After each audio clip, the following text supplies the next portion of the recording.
Students, and welcome to today's live IELTS class. My name is Adrian and I'm streaming to you from beautiful Victoria here in Western Canada.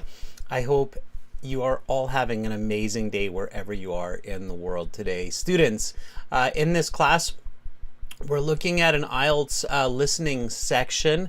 Specifically, we're focusing on the more challenging parts, the second half of the listening exam. The topics will be taxes and Sir Isaac Newton. The date today is June 3rd. Welcome to Carolina, our chat moderator. Great to have you with us. Hello, everyone. Students, this lesson, as usual, is brought to you by aehelp.com for academic IELTS. Check us out there. For the general IELTS exam, check us out at gieltshelp.com. The listening material today's class is coming from these websites. You have 6 full practice exams on these websites. The listening is the same. It's the same for the academic and the general IELTS. The academic website looks like this. It's got this blue background, and you can click this big red button to join the premium version right there. It's a one-time payment, lifetime access, $30 to $50 US, so quite affordable. And it sure beats having to take the IELTS exam a second or third time. We're an IDP affiliate, British Council partner, an IELTS test registration center. I'm a certified British Council agent. You're in great hands with us. We help thousands of students every single week succeed, improve their English, and pursue their goals of learning and working abroad. General IELTS, green background. Again, same idea. Click the big red button, fill out the purchase form. You can use the code FUTURE10 for an extra 10% discount from this class, and you're good to go. All right, students, let's go over a couple more pieces here, and then we'll jump right into part 3 listening. For those of you who are premium users, you get 2 extra classes each week on Thursdays and Fridays. This week it's going to be task 2 writing and reading.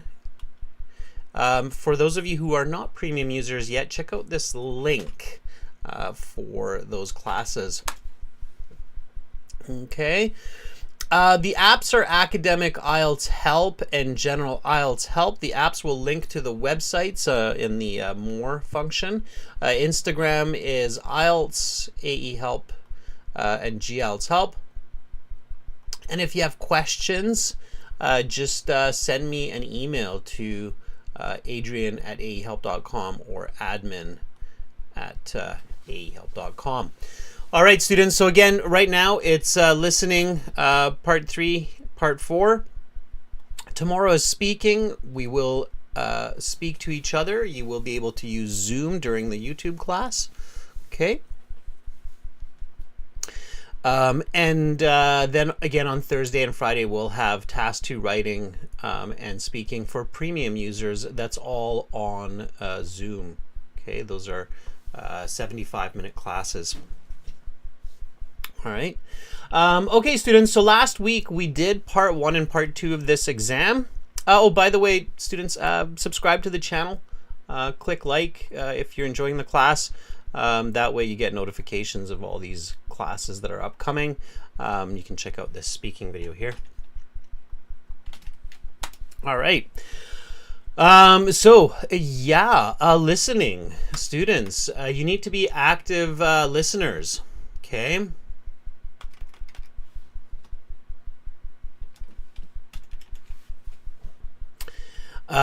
Just a couple of reminders from last week's class. It's important that you listen to some British English before you start your exam. Okay. See the information that you listen to. It's very important. Visualize. So here we are going to be listening to taxes and Isaac Newton. So you want to visualize this as much as possible. Picture the information. Okay. We talked about multiple choice question strategy. Change questions to statements. Listen for the answers. Okay. Remember, when you are really good at listening to English, you can answer questions beyond the exam sheet. It's a good way to know that you're ready for the test. You're peer or your friend or your family member can ask you some questions that are not on the test sheet when you're practicing, and if you can give some answers, then you are on the right path. Okay, students, without further ado, let's jump into this. So this is section 3, or they now call it part 3 of the listening test, and we'll jump right into this. So let's do it. Let's go back to the website. We'll go to our student account here. In your student account on the website, you've got computer-based practice exams, you've got a full interactive course, lots more, and you've got these audio CDs. This one, it will tell you, is CD 3, track 3. Okay, so we will listen, answer the questions. You will only hear the audio once. Please put your answers onto a separate sheet, not in the chat, so as to not confuse others. And then we'll go through the answers after together. Let's do it. Here we go. So CD 3, track 3.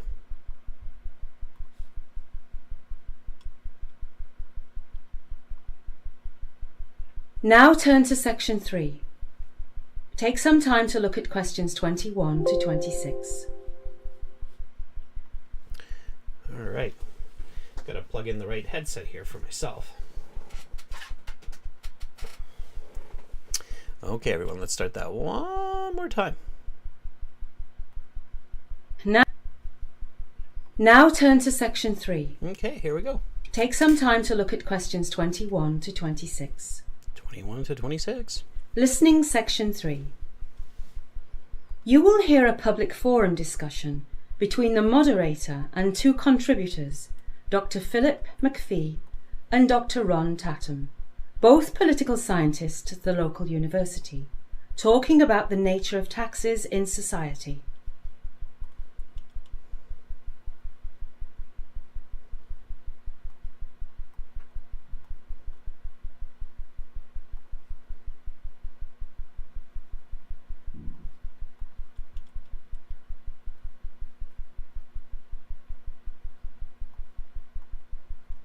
Now listen carefully and answer questions 21 to 26. First of all, I would like to thank Dr. McPhee and Dr. Tatum for taking time out of their busy lives to spend this evening with us. Thank you for having us. Dr. McPhee, could you give us a little bit of the history of taxation? Certainly.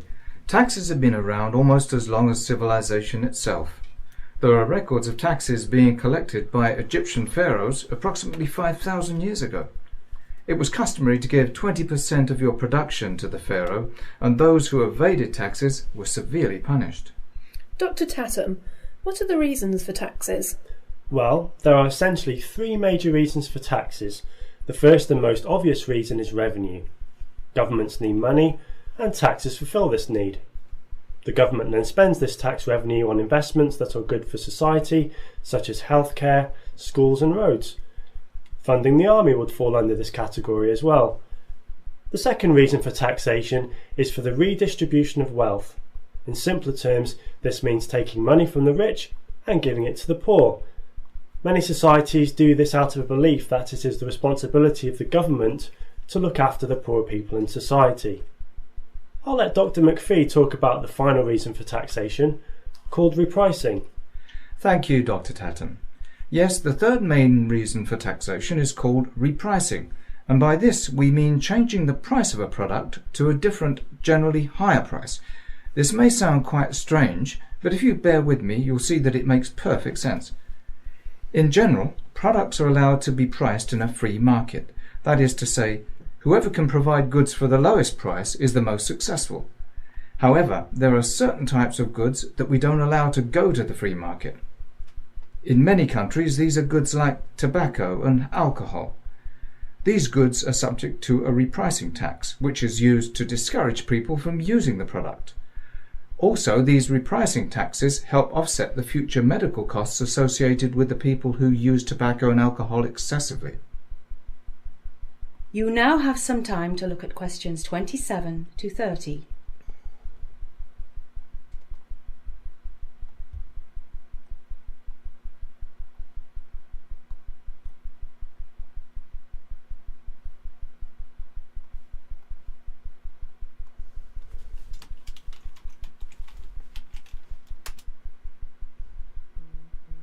Now listen to the rest of the discussion and answer questions 27 to 30. Very well. Do you favour higher or lower taxes? I am a strong proponent of higher taxes. The reason for this is simply that it is easier to make money when you already have money.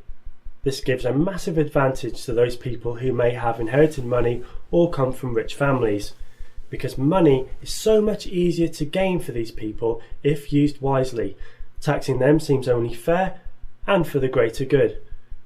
This compensates the poorer sections of society who really have little or no hope to gain financial success.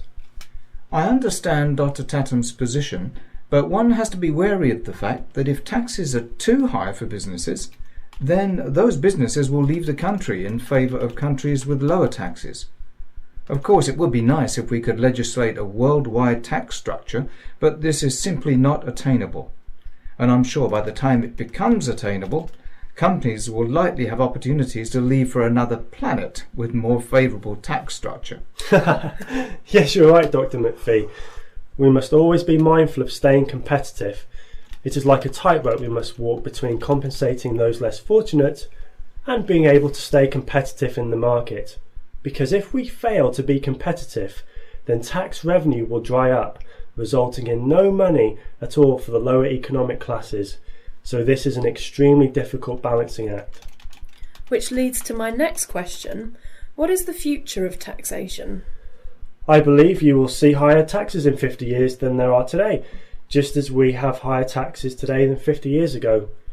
We will need even more money for projects like high-speed transit, new roads, new technologies. Also, with an ageing population, medical costs could soar in the near future, resulting in higher taxes to support this healthcare system. I think the future will be a lot like the present, walking the tightrope as Dr. Tatham mentioned. Where that takes us, I'm not sure. If I had to guess, I'd say higher taxes for the reasons Dr. Tatham outlined. However, another important variable to consider is whether free markets can really be... That is the end of section 3. You will now have half a minute to check your answers. Okay. Use that half minute, students, while the information is fresh in your mind to check your answers. You'll get more time for the next questions to review. So follow the instructions of the audio carefully. Okay. Here, we're talking about taxes. People are familiar with taxes. If some of you are younger and you're not thinking about taxes too much yet, then you should still be interested, because it will be an important part of your lives as you grow older. All right, students, so let's go back here. Let's go through the answers together. We'll make sure we're on the same page, and we'll talk a little bit of strategy as we go along. So question number 21, if an Egyptian's income was 10,000, whatever money they used, teals, I think, how much would be given to the pharaoh? Open Up says 20%. If you're going to write 20%, you would want to write it this way. Okay, but this answer is wrong. All right, the correct answer is 2,000. And the reason why is because you have to do a little bit of math. They said 10,000, so that's 20% of 10,000, right? So they're looking for this number. They're looking for a little bit of thinking with understanding. Okay, so this is the correct answer, 2,000, not 20%. That's why they give you the question. You really have to pay attention to the questions. Some questions in the IELTS listening, and if you've done the IELTS, you know this, require a little bit of math calculation in your head from listening to the audio. Usually in part 2 or part 3. Okay, pay careful attention. There is often 1 or 2 questions in either part 2 or 3 of the listening exam that require understanding the information and doing a quick and simple calculation to get the right answer. Okay, so a lot of you who have taken IELTS or who have done some practice exams know this. The Cambridge exams have them, past papers, IELTS exams if you've done them, and different practice materials as well. Okay. All right. Good to see you, Morningstar. Okay. All right. So this one's 2,000.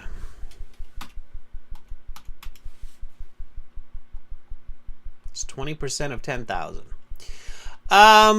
The first reason mentioned for taxes is what? It's one word. It was straightforward. They gave this word to you a few different times, so hopefully lots of you got it. What was it?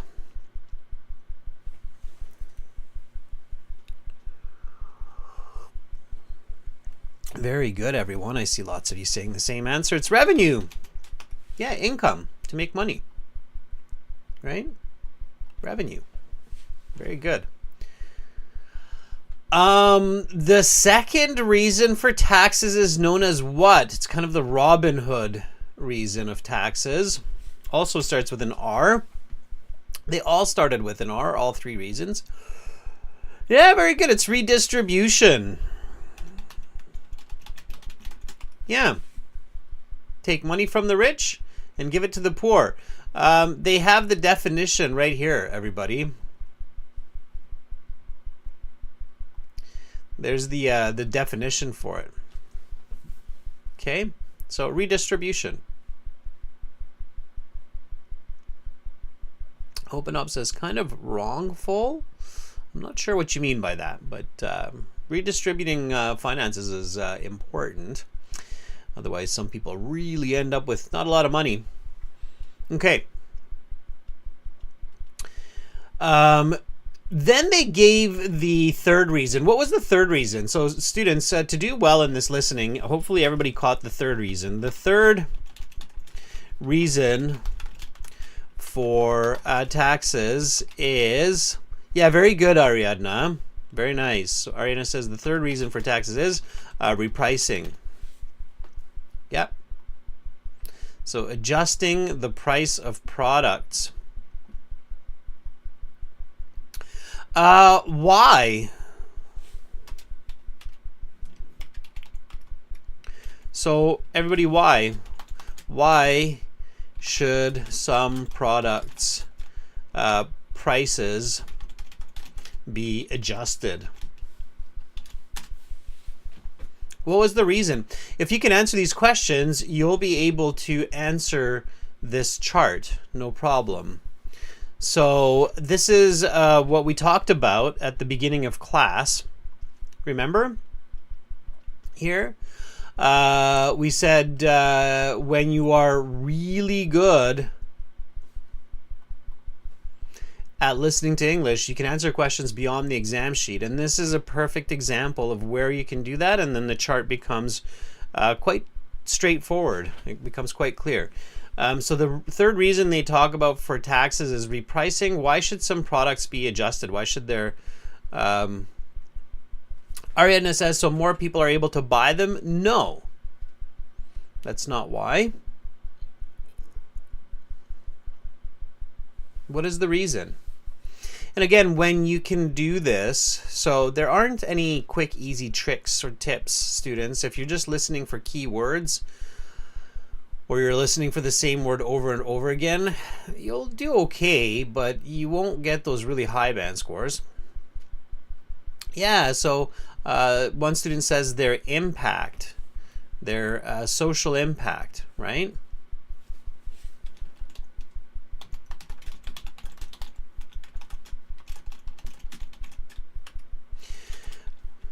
Okay, sure. Yeah, so there's social impact or their true cost.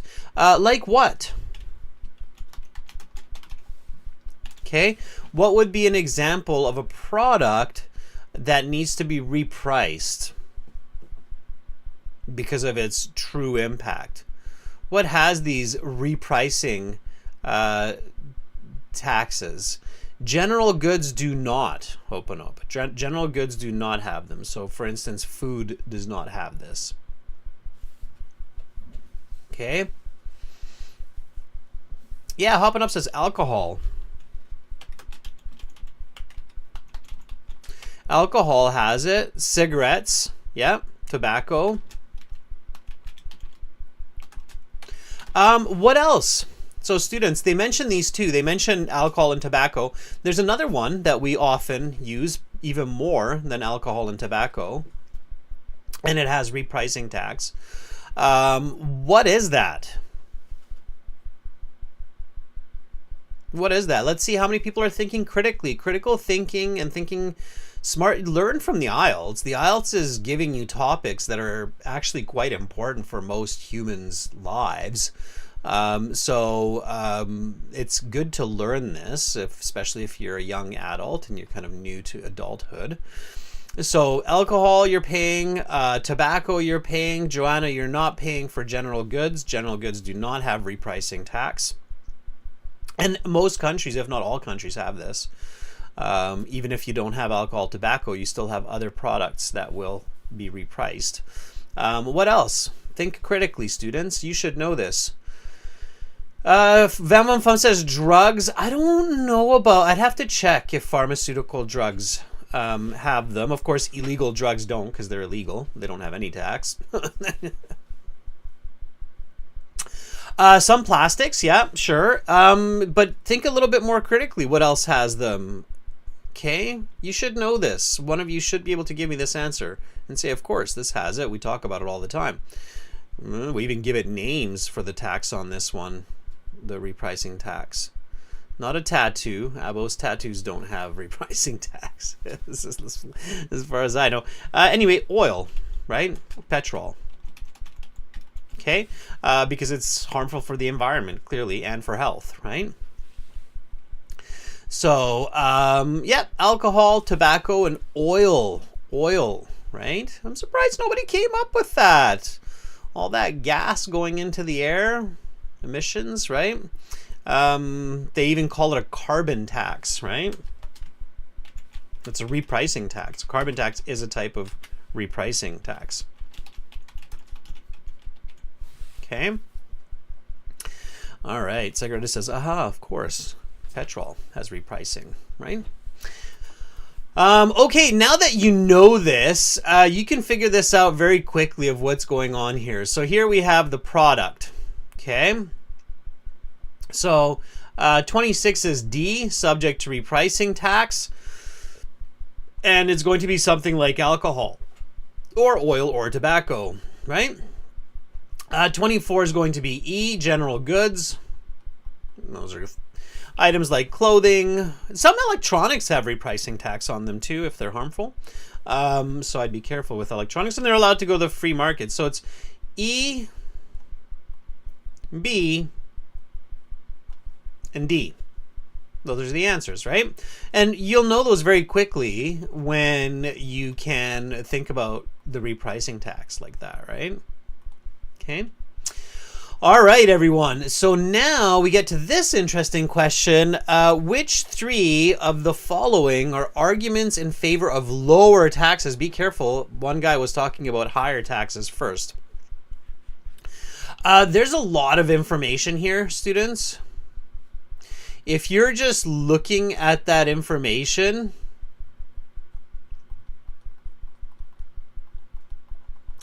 you won't have enough time to read that in the real IELTS. It's too quick, right? So instead, what you have to do is you have to listen and take some simple notes on your note paper, okay? I wrote down businesses leave country. There's no such thing as a world tax. They have to stay competitive. Tax revenue can dry up. Those were the three that I got for lower taxes. Did anybody get any other ones that I maybe missed? I don't know. Okay, so for these multiple choice questions, take notes. Yes, everybody got that? That's a very important tip that could save you a band score on your next IELTS exam. Okay. For multiple choice questions, especially when you have long answer choices, it is best to take notes rather than stare at the questions. Then match your notes with the choices. Okay? Does everybody understand that? Does everybody get what I'm saying with that? Yes? Thumbs up, thumbs down. What is it, students? You get it? You don't get it? All right, I am looking at the chat. I'm looking at what you're saying there. It's all there. Tsekra says thumbs up on that. Okay, cool.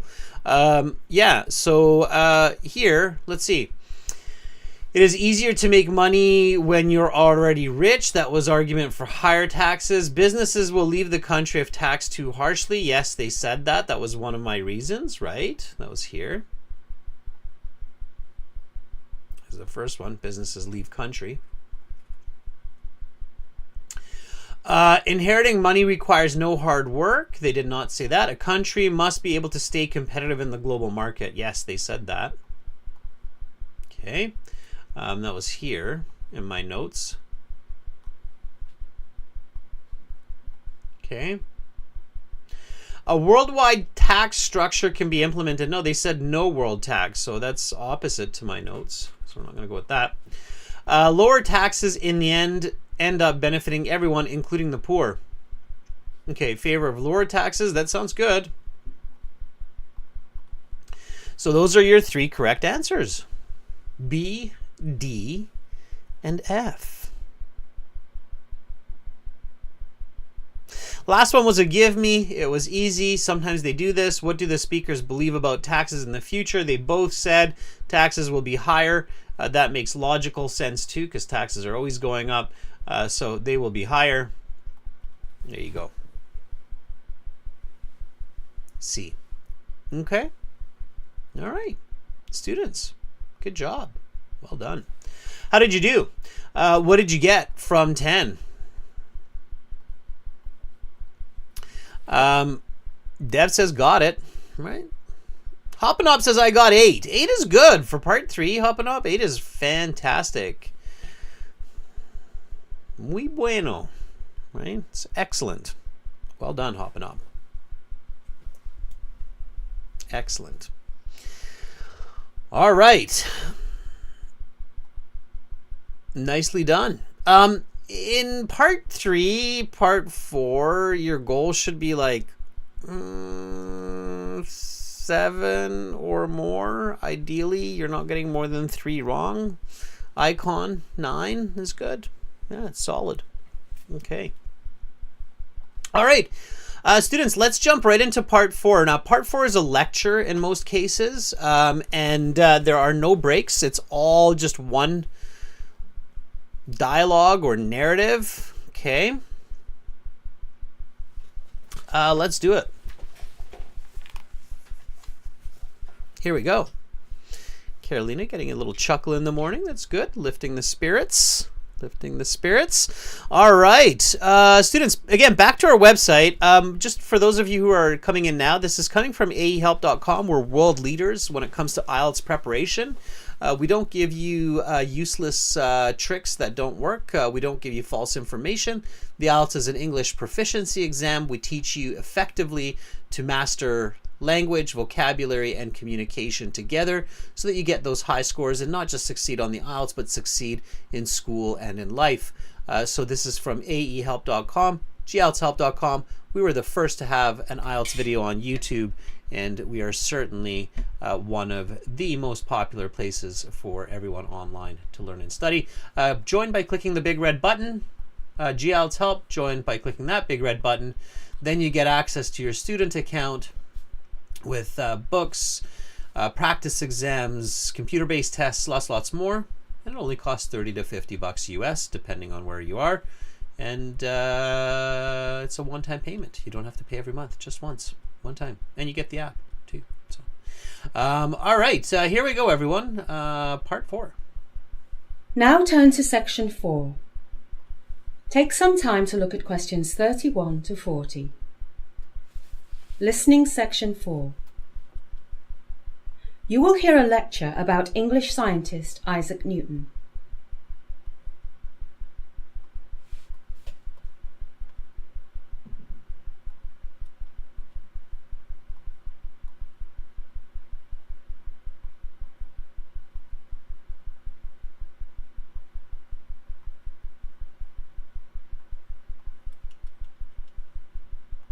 Now listen carefully and answer questions 31 to 40.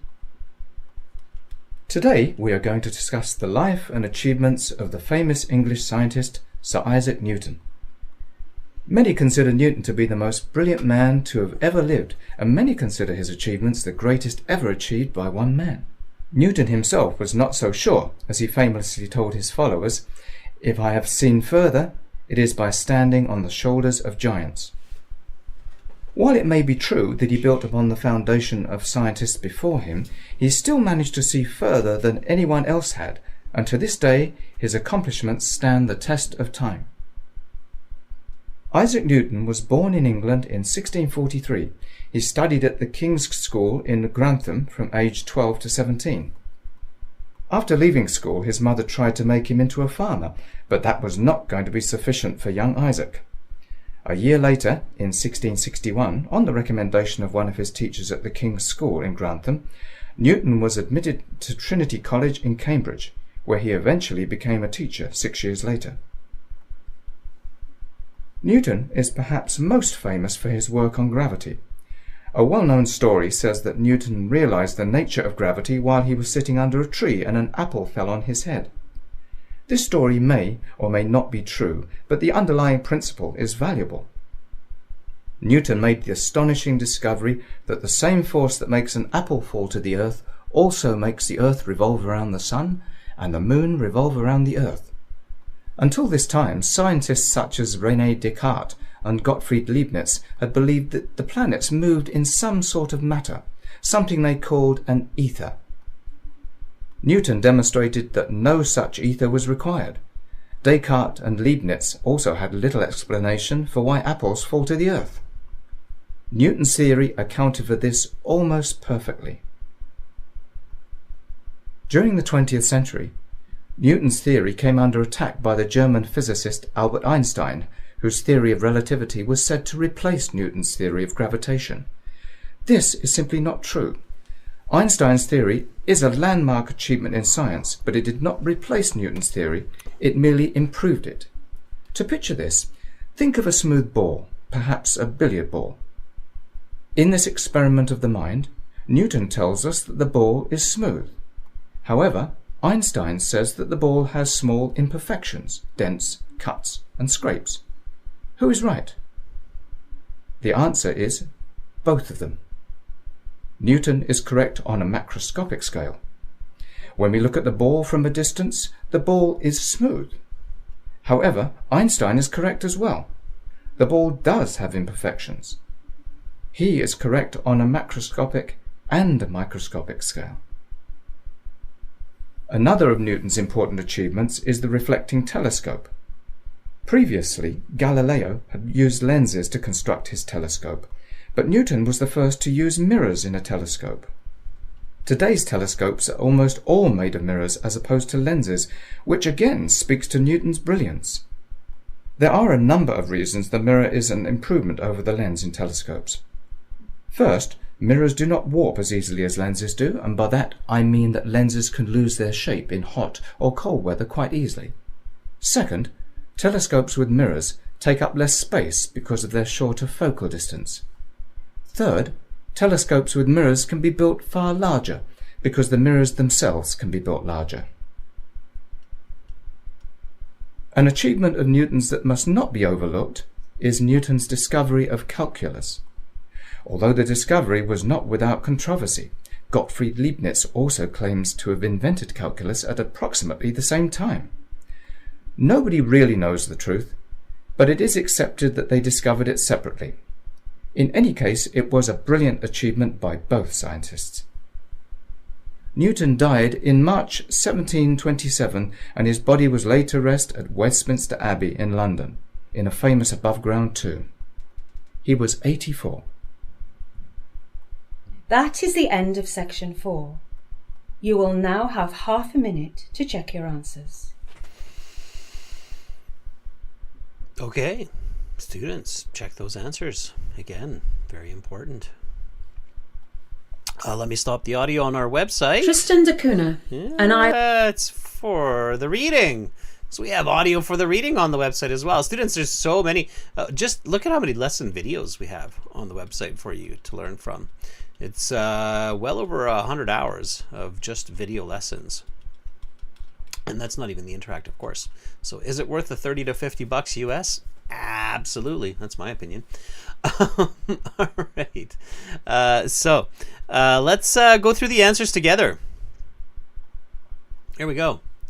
Mr. Isaac Newton. He lived to 84. Nice age, especially for the 16th and 17th, 18th century. Okay. Let's take a look here. So section 4, Isaac Newton. Everybody, you saw me kind of circle these dates. That's because dates and names are a good way to position yourself in the audio when you're in section 4. Okay, audio positioning is really important. Thank you, Carolina, for putting the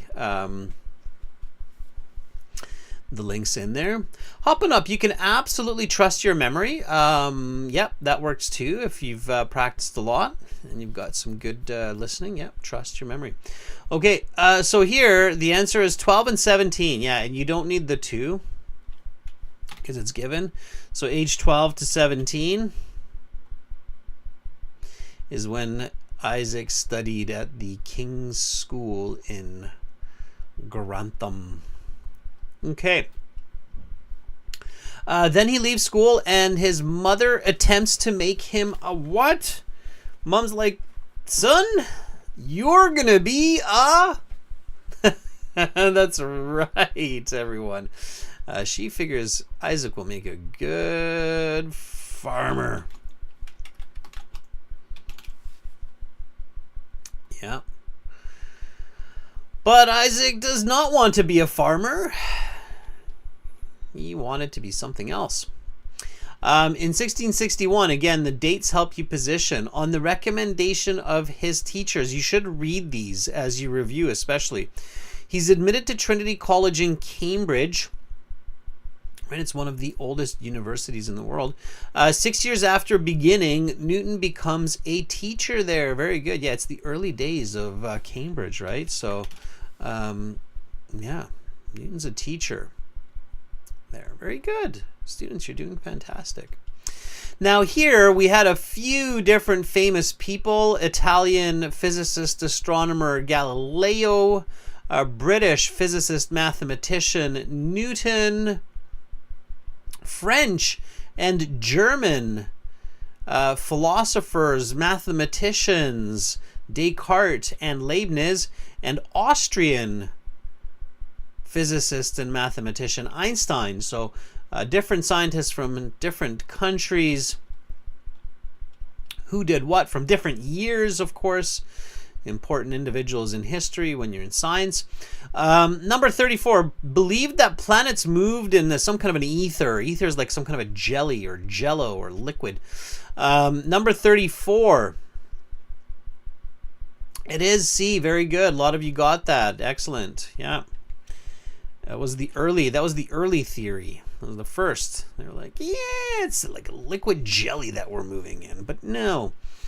35, developed a theory which was thought to replace the earlier theory of gravity. Well, there's only one person who lived on the right timeline, so logic tells us it has to be E. Einstein. In the experiment of the mind tells us the billiard ball is smooth. That was Newton. Pay careful attention to the... sorry, let me just change that to D. Getting a little bit excited. When you have these quotation marks, students, okay, there, That means they're going to say these words, so you can listen very carefully for that. Okay. All right. Used not mirrors, but lenses in the construction of the telescope. Very famous person in history, Galileo. Yes. I believe he was imprisoned as well, right? Was it not Galileo that said, hey, wait a second, everyone. The universe is not revolving around the earth. The church is wrong. And hoo boy, the church did not like that. And the church said, how dare you say such things? Everything moves around the earth. The earth is the center of the universe. And Galileo said, no, look it through my telescope here, everybody. I'm pretty sure the earth is moving around the sun. Pretty sure. And then they're like, to prison you go, you charlatan. Charlatan is a person who spreads false belief or false news. But then, of course, a lot of other people were like, I think Galileo might be right there, everybody, because I'm looking and it also looks like the Earth is moving around the sun and not the other way. That's me being a little bit wacky there for you. All right, but it's true. That's history, right? And it's Galileo. Yeah. All right. Abos is having a good laugh on that. Yeah, history changes, right? History changes. If you said that the sun or the earth moves around the sun, they sent you to jail for that. Blasphemy, they said. Blasphemy. Okay, questions 38 to 39. Telescopes with lenses cannot be built as large as telescopes with mirrors because large lenses tend to... No more than 2 words? Yeah, lose shape. Very good. Lose shape or warp. You can say warp as well. They use both. Lose shape. Yep. Carolina says, guess what, everybody? Jupiter also goes around the sun. Right, Carolina? Ooh, boy, Carolina, you would have been in trouble a few hundred years back. They would have been like...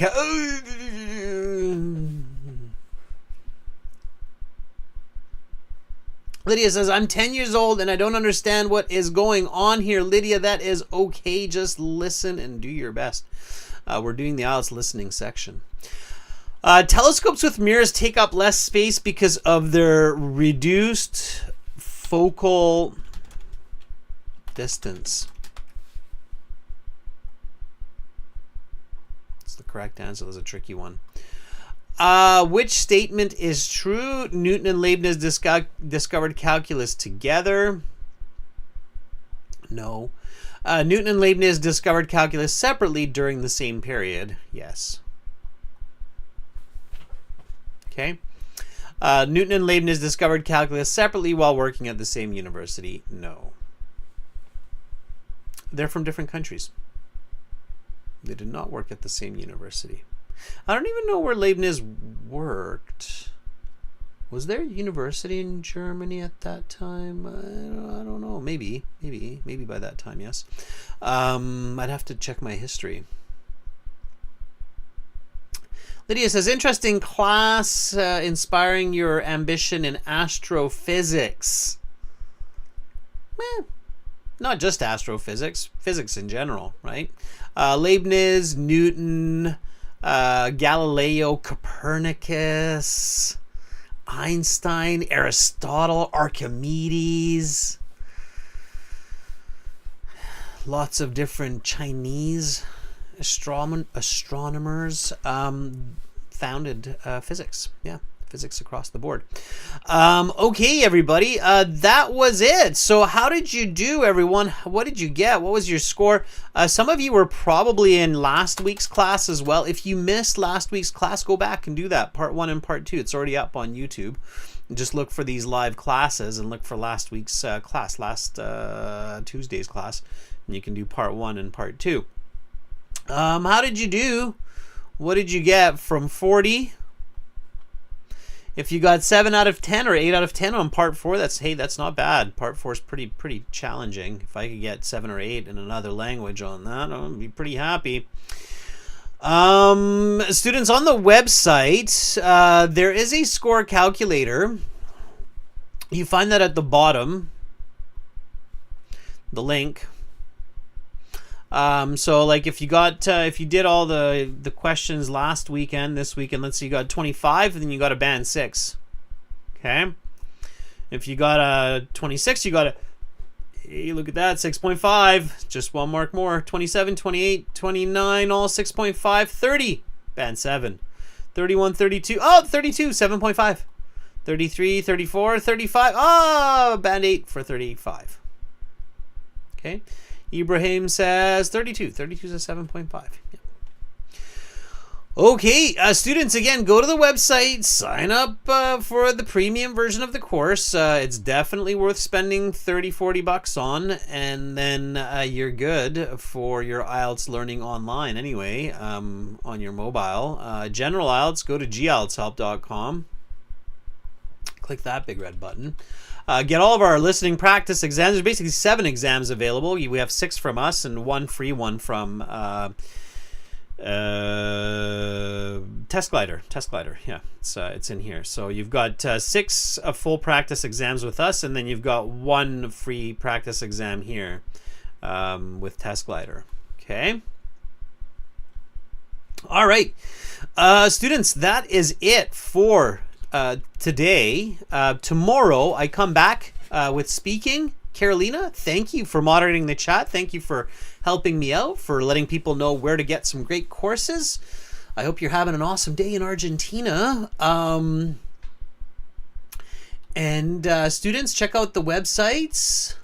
I hope you had fun. I hope you learned a bit. English, as well as maybe a little bit of history, science also, right? Enjoy the day. See you all tomorrow for speaking, where you will have a chance to speak. We'll have YouTube, and we'll combine it with Zoom, so you can speak to me and practice some questions. I'm Adrian. I'm signing out from beautiful Victoria here in Western Canada. Much love to all of you, wherever you are in the world today. Bye for now, everyone.